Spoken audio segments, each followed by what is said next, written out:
Manfred Weber says EU will eventually tap frozen Russian assets to fund Ukraine.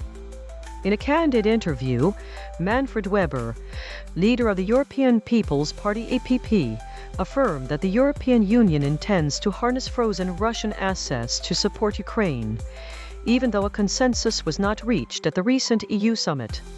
Weber emphasized that the funds represent repayment for the disaster Russia created and suggested they could also offset the EU's own loans to Kyiv.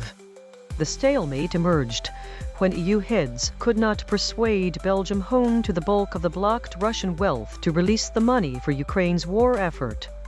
Instead, the bloc settled on an emergency financing scheme based on joint EU debt, a plan that excluded Hungary, Slovakia, and the Czech Republic.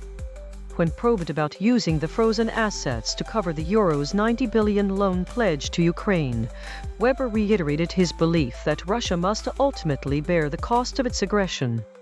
He also noted that the United States had urged European governments to reject the asset use proposal, preferring to channel a portion of the resources toward US-led reconstruction projects. Weber dismissed that notion outright, stating that the American idea of allocating Euros 100 billion each to the US and Russia will not fly. The EPP veteran also defended German Chancellor Friedrich Merz, who led a now-failed attempt to secure a Russian assets-backed loan for Kyiv, praising Merz's leadership and saying the approach was well appreciated across Europe. Weber concluded that the frozen assets remain on the table for future action.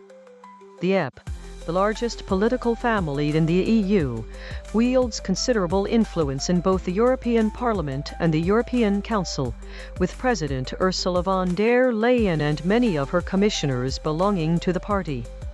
This political weight could shape the next steps in leveraging Russian funds to aid Ukraine's reconstruction and defense.